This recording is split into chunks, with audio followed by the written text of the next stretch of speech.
Shalom. I want you to know before I start the video that what I'm about to say is very controversial.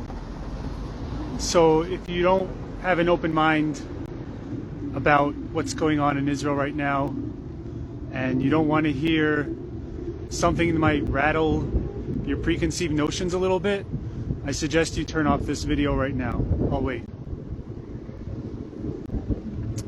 Okay, if you're still with me, that shows that you're open to listening to some facts and a timeline that points to a very disturbing conclusion. This isn't the video I want to make, and it's something that pains me. I had a lot of inner dilemmas whether or not I should do this video, but I feel like nowadays truth and transparency is so important that I feel I should share it with you. So we're all trying to make sense of what happened on October 7th, which is Shmini Atzeret. Some call it Simchat Torah, when we all know Gazans came in and basically slaughtered 1,000 Israelis and kidnapped a bunch, all in the matter of about 7 hours. So what I want to do is reverse engineer this thing a little bit to kind of help you understand why I believe that this was an inside job. First of all, we'll start with September 1st. By the way, everything I'm about to say will be backed up with actual links to news articles or video footage. And if you want any of my sources, I'm happy to give them. September 1st, the Israeli government confiscated the weapons of the security teams in the Gaza Belt communities. This was done against the will of those security teams in the Gaza Belt communities. Why that happened, nobody knows. Fast forward to September 10th. On September 10th, the Moatzah, which is basically the municipalities of the Gaza Belt communities, received reports. These are civilians, received reports of increased tensions on the border of Gaza during the Jewish holidays, which of course span from Rosh Hashanah, Yom Kippur, and Shmini Atzeret, which was on Saturday. Those same heads of municipalities asked the army if they should cancel their festivities in light of the warnings of increased tensions on the border of Gaza. And what did the army say? They said, no, don't cancel anything. It appears as though we're heading into a state of calm. By the way, all links I will share as soon as I have a chance to comment on this. Now, you can assume that the Shabak did not know about this attack, but that's highly improbable. I mean, Israel is probably the most advanced surveillance state in the world, and the Gaza border is probably the most heavily surveilled, and the Shabak, who somehow knew about a guy who had corona in a toy store and tracked him all the way to a soccer stadium during the days of corona, somehow didn't know about this massive attack planned by thousands of random Gazans on pickup trucks and hang gliders. Are you serious? Are you really that stupid? Do you really believe that? Because if you do, I have a bridge to sell you. Anyways, so then there's the theory that they're called in Hebrew Tatzpitanot, which is basically the command and control center. These are the people, mostly females, who's tasked with observing the Gaza border fence. They say there's a theory that says that they were hacked, or that they conquered or that they blew it up before they blew up the equipment that surveilled. Well, that's BS, because there's actual video footage that I'll also share with you of those same command control center operators reporting on the breach of the fence. The fence was breached in 15 different locations. And you want to tell me that the most highly advanced surveillance equipment on arguably any border in the world didn't pick that up, didn't report it? Well, they did, and it's documented. So don't believe that lie. Now, once thousands of Gazans on pickup trucks and hang gliders invaded Israel, which apparently nobody knew about, right? Okay, you believe that? Which apparently no one knew about. They had 7 hours to kill everyone in their path, completely destroy kibbutzim. Not only that, take hostages back to Gaza, unscathed, unopposed.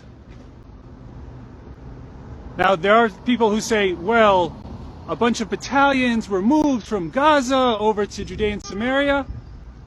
First of all, that's BS. Second of all, okay, so what if they did?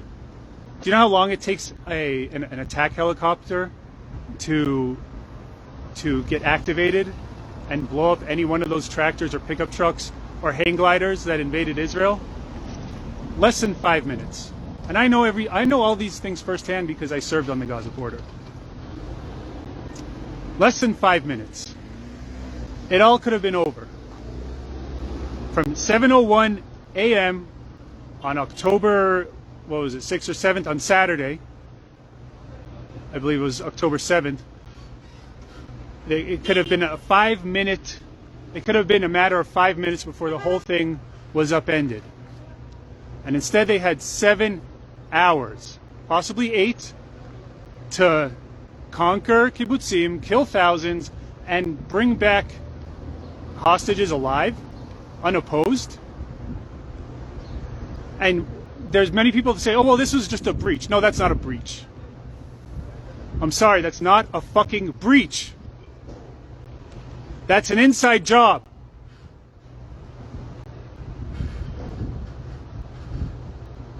And if it's not an inside job, well, then that's even worse.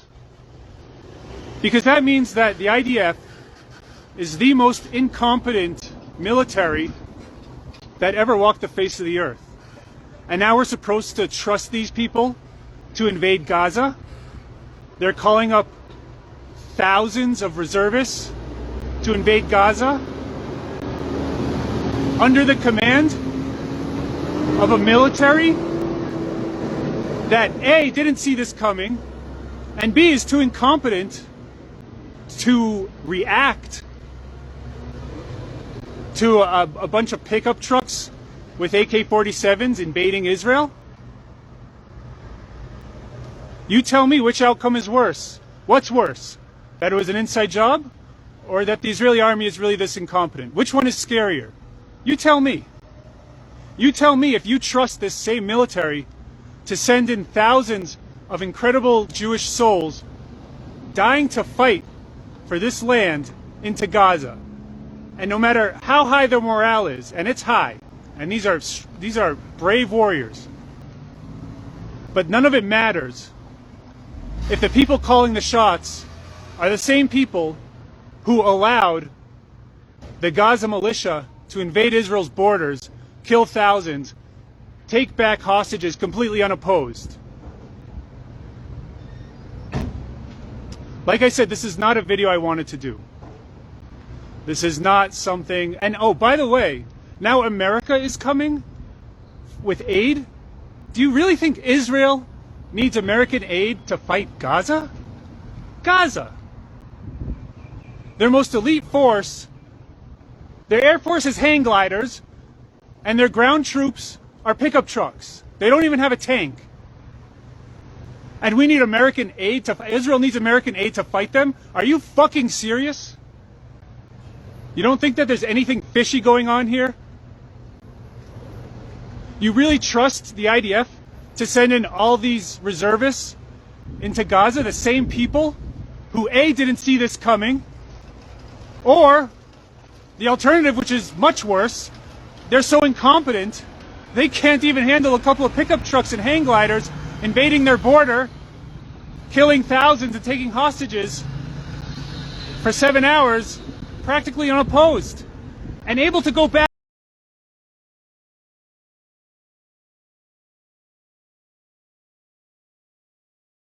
President Biden has said that it would be a mistake for Israel to occupy Gaza. Who should govern Gaza when this is over? Those who don't want to continue the way of Hamas. It certainly is not.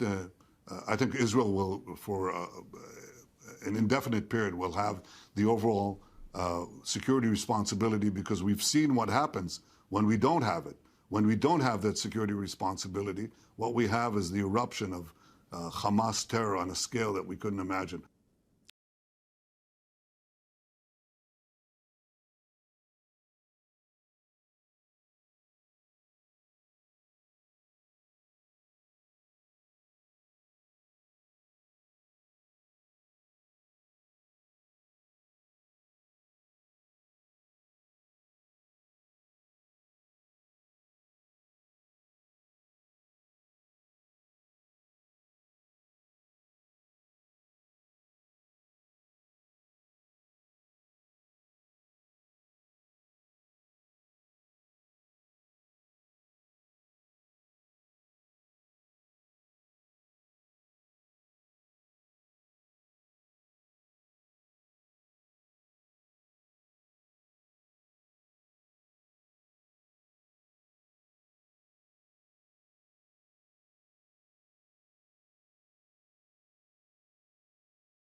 Any human being living under apartheid at some point will either die a terrible silent death or rebel and often take innocent people with them.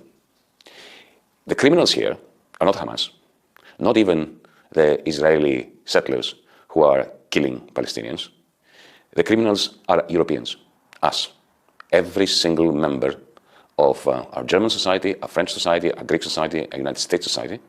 We have participated in this crime against humanity over the decades by keeping our mouths shut as long as there is no trouble down there, as long as people are dying outside the reach of cameras, as long as it's Palestinians who die and not the occupiers.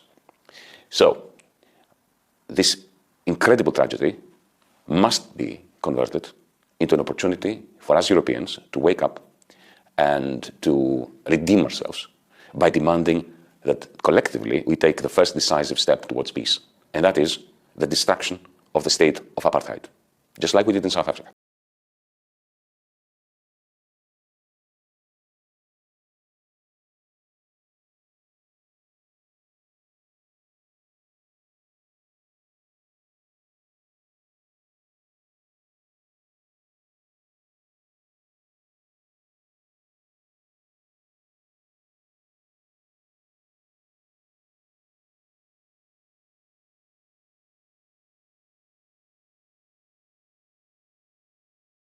You probably wouldn't know it, but Gaza is rich, gas rich, at least 1.4 trillion cubic feet rich, to be precise.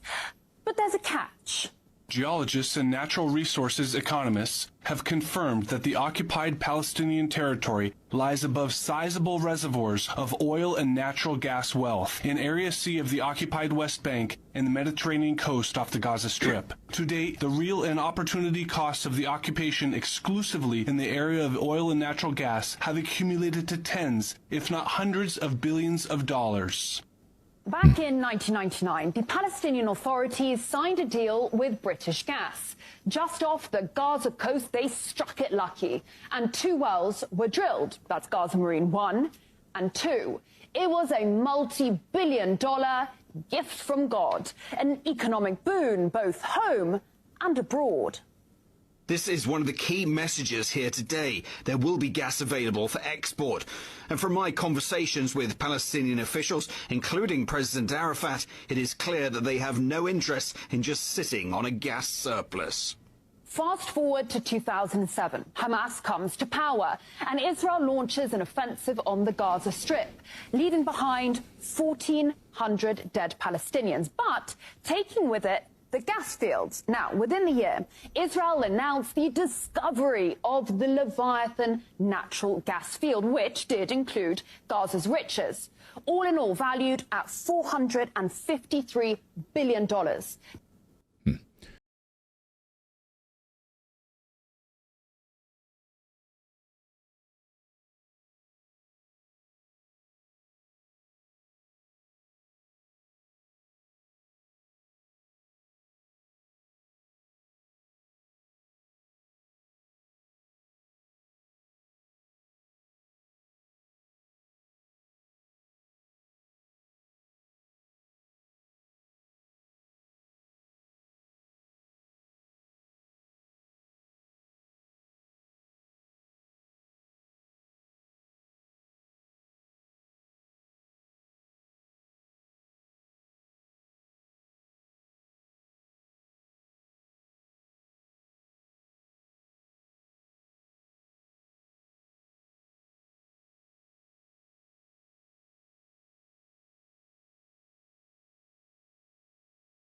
Mrs. von der Leyen, the moment you landed in Tel Aviv, not as a campaigner, for the immediate cessation of war crimes on all sides, not as an ambassador of peace and reconciliation, not as an advocate of international law, not as a believer in the simple idea that the Geneva Convention is our only hope in the darkest of hours, but instead as an enabler of the war crime of denying water and food to 2 million non-combatants, as a cheerleader of an air force intentionally targeting people's homes, as a facilitator of the war crime of transferring more than 1 million people to a part of Gaza where they were still bombed.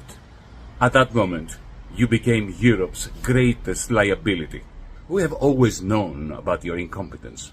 You obviously thought that we had forgotten that Angela Merkel sent you to Brussels, made you President of the European Commission in order to get rid of an incompetent and quasi-corrupt German Minister of Defense.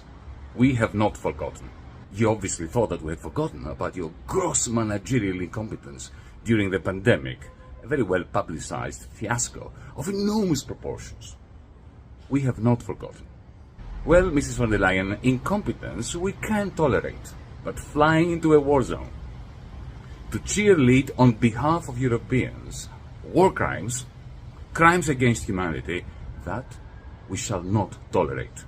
You are a disgrace and a liability. It is time for you to resign. But since you do not possess the moral dignity to resign, we, DiEM25, the Democracy in Europe movement, alongside millions of progressive Europeans, we stated for the record that in the forthcoming European Parliament elections, we shall confine you to the dustbin of Europe's history, as you so richly deserve.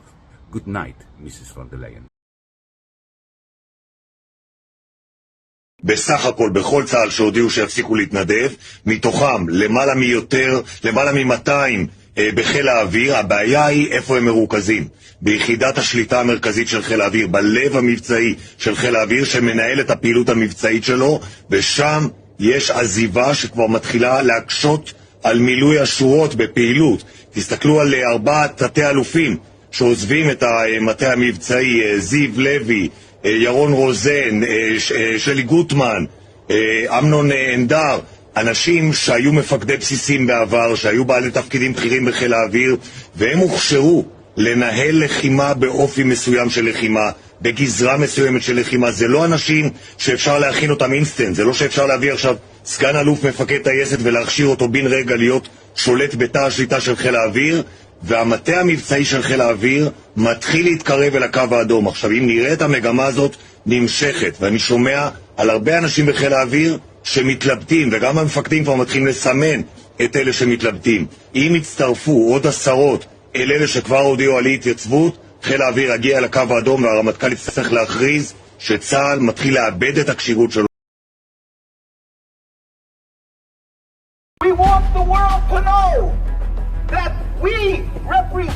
Netanyahu religion declared that Palestine must be free, that Palestine has the right to be free, and that is unacceptable to occupy Palestine.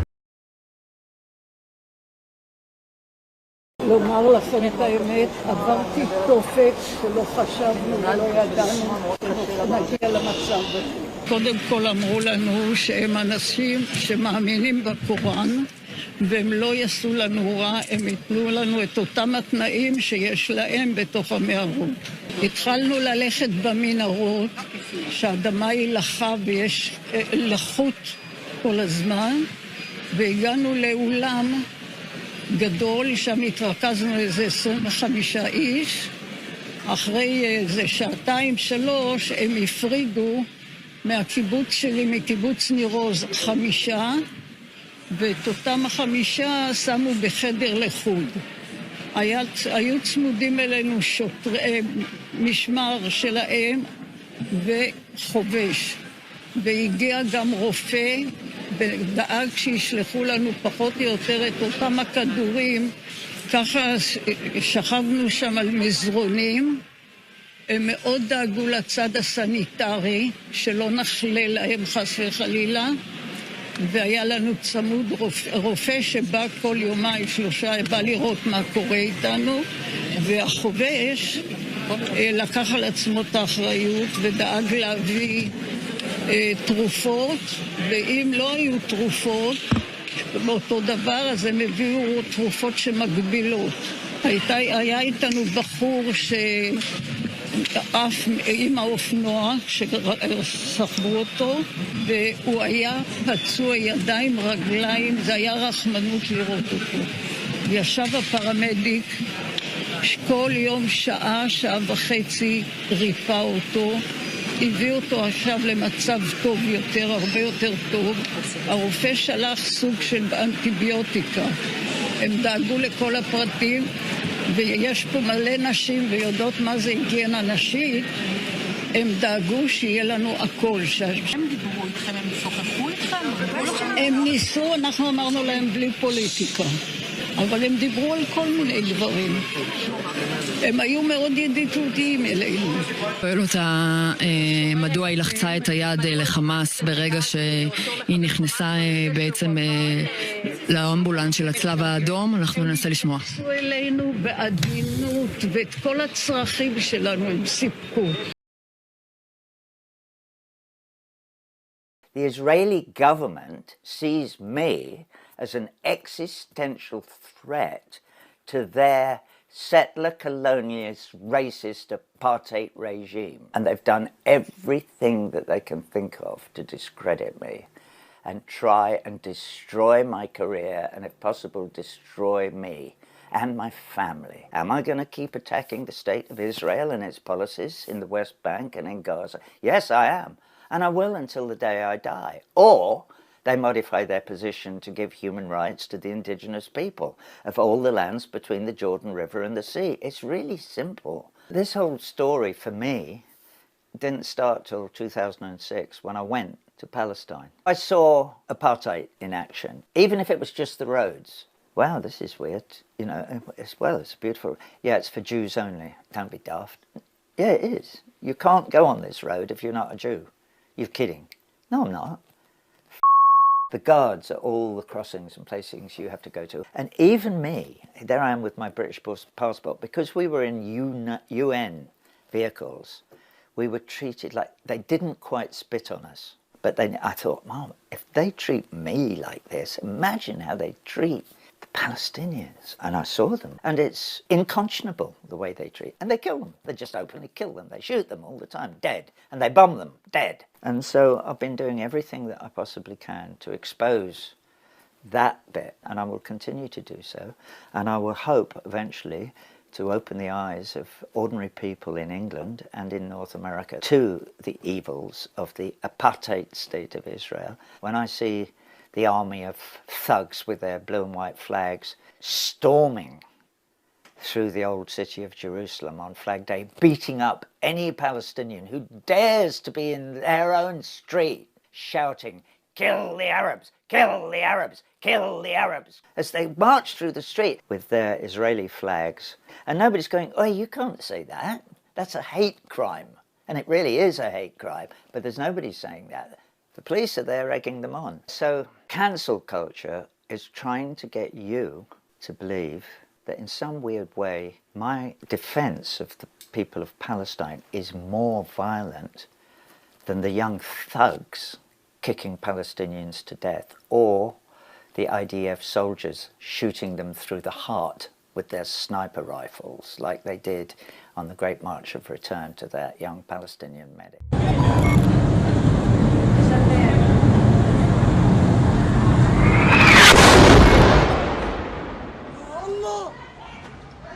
Ya Allah! Ya Allah! Ya Allah!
אני חושב שהמחשבות והרעיונות שאפשר להמשיך ולהחזיק תחת כיבוש, זה תחת כיבוש, אז אפשר לא לאהוב את המילה, אבל מה שקורה זה תחת כיבוש. להחזיק 3.5 מיליון פלסטינים תחת כיבוש, לפי דעתי זה דבר גרוע, זה לא יכול להימשך ללא סוף. אתם רוצים להישאר תמיד בג'נין, בשכם, ברמאללה, בבית לחם, תמיד.